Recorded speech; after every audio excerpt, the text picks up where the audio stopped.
So first things first, we're gonna start with how to install an air cooler. So here we have the Vitro V5. It's a very solid CPU cooler, very similar to a Hyper 212 caliber of cooler. And this is the back plate for the CPU cooler. This is what's actually gonna go on the back of our motherboard to actually be used to install that cooler. So first things first is we have to peel off the little white sticky part of the back plate in order to install it on the back of our motherboard. So we're gonna flip our motherboard over, and now we have that, little white part, or the little white plastic cover on top of the stickier rubber mount for that back plate. So we'll remove that, and now we'll get it installed in the LGA 1155 holes. So there's gonna be different slots on any back plate for a CPU cooler that's going to allow you to adjust the size of it depending on the motherboard and depending on the socket you are using. So this one's LGA 1155, you'll have LGA 1200, LGA 1700, and then AMD sockets as well, and they should all be compatible with whatever cooler you buy. So we're going to try to make sure we can actually get it to stay in place. So we'll slide it across our motherboard box, and there we go. So now, if we take a closer look at what's actually coming through on the front side of the motherboard, you can actually see those little kind of poke through holes that are coming through now through the front of our motherboard, which is exactly what we're going to use to mount our CPU cooler. So here we go. We got our tower cooler out of the box. We're of course going to remove the sticker from the bottom of it. And now you can see the shiny copper heat pipes that are going to make direct contact with our CPU. So in order to actually get this thing mounted, there's going to be different mounting brackets depending, again, whether you're using AMD or you're using an Intel CPU. So for this case, we're using Intel, so I'm going to grab the Intel bracketry. And now it's as simple as screwing on from the top of the cooler through to the bottom those CPU the screws that are going to hold those brackets to the CPU cooler. So this part is pretty simple. It's going to vary by the cooler that you purchase, so just make sure, depending on your CPU cooler, that you're doing the right process. Of course, we're going to get our CPU thermal paste down. We're going to use some Corsair high caliber thermal paste for this application, and let's install our Vitro V5. So the biggest thing when it comes to tightening down a CPU cooler is really sticking to an X pattern. Maybe starting in the bottom right, going to the top left, top right, and bottom left. So we really just want to keep that X pattern going in order to make sure that we're applying even pressure to the CPU, making sure that we're evenly distributing that pea size of thermal paste thoroughly across the top of our CPU, and making sure that not one side is getting too much pressure compared to another side, leaving gaps and potentially causing thermal issues down the line. So as you can see, we're trying to apply even pressure to these screws. And depending on your cooler, you might have thumb screws, you might not even have these spring tightened screws that are gonna kind of bottom out at the right point. So just kind of be aware depending on the CPU cooler that you buy. And it's a very similar process again when it comes to AMD. So for this case, we're going to install a Wraith cooler, the one that comes in the box with any Ryzen cooler. So first things first is actually removing the standard bracketry from the motherboard that would be used for most other coolers, but is not needed when it comes to the Wraith CPU coolers. So once we get this bracket removed, we can actually take a look. It's going to be the same mounting, back plate on the back of the motherboard. So instead of having to install the correct bracketry onto the tower cooler, when it comes to a Wraith cooler, it kind of expands all the way over to where the necessary mounting points are, so that your spring screws, your tension screws are going to line up perfectly, and the heatsink will just go a little bit outside of the realm of the CPU heatsink.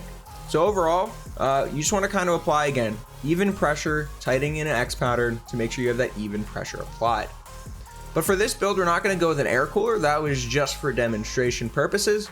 For this particular build, we're going with an AIO all-in-one liquid cooler from Corsair. So with this build, we have the LCD monitor screen on top of our Corsair cooler. So it's a 120 millimeter triple fan radiator cooler. So we have 360 millimeters overall of radiator, and then those three 120 millimeter fans, which is going to apply Plenty of cooling capabilities for our 9900K and pretty much for any top tier CPU that you're looking to purchase nowadays. And you can kind of go with any cooler that you want, be it NZXT, Phanteks, EVGA, or this Corsair cooler. So let's first show you guys how to install this last fan on our radiator. So you're going to use the longer screws, and depending on how you're mounting this, so I'm going to mount this to the top of my case. If you're going to mount this to the, let's say, the front of your case, and depending on clearances, you might have to have the fans on the other side of your radiator or pulling air through in a different orientation. But either way, you're going to have to use these longer screws to go through the fan and into the radiator points. So now that that is fully installed, we can come back and see exactly how do we actually install our CPU cooler or the actual AIO pump to our CPU. So if we move this thing over to the side and we bring back our motherboard, I can kind of show you exactly how this thing is going to be installed. And again, depending on the specific style of AIO liquid cooler that you've purchased, things might change slightly. So just reference the manual that comes with that CPU cooler in order to make sure that you're following kind of the proper installation method for that particular cooler. So again, here is our backplate, very similar to the AirStyle cooler, but slightly different in its actual design, being that it's Corsair versus Vitro. It's going to be different depending on the manufacturer, but they're all going to fit these LGA or AM4 style bracketry or slot sizing depending on the motherboard. And for this one, we're just going to pop it in place. It's going to be a very simple installation. You do actually have a little bit of wiggle room in those different those mounting points, being that that metal insert will slide around and fit depending on, again, on what style cooler or what style motherboard you're trying to install the cooler onto. And for this style cooler, you actually do have some standoffs that have to be installed. So instead of mounting the AIO liquid cooler directly to those backplate points as you would on the air cooler, first we're going to install these standoffs that allow us the exact right height off of the motherboard and off of the CPU to where the air cooler or the AIO cooler is going to make perfectly flush contact with our CPU heat spreader. So we're going to get these 4 standoffs installed, and then we can actually move on to getting our AIO cooler ready for the installation process. And when it comes to actually getting that AIO cooler ready, the main piece is just installing the right brackets, AMD or Intel, onto the cooler. So for this case, of course, we're going with Intel, and these things just slide right in. It's a very, very simple mounting mechanism when it comes to any really of the Corsair AIO coolers.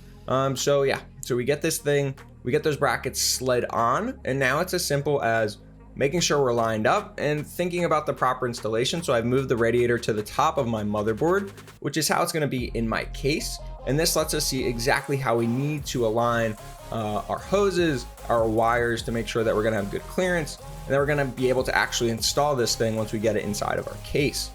So now that it's lined up, I have the hoses off to the right side of the motherboard in line with the RAM. That's going to be the majority of people's setups.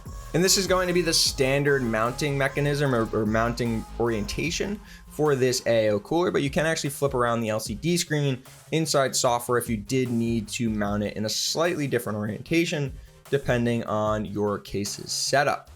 But overall, again, tighten in that X pattern, making sure that we're applying even pressure to the CPU. And for this thing, we're not going to have those spring tension screws on here. It's just going to be until it's tight, meaning that it's going to have perfectly flush contact with our CPU's IHS. So that's how to install an air or liquid cooler on an Intel or AMD CPU, but stay tuned to the next part of this series to see just how to install your motherboard into your case.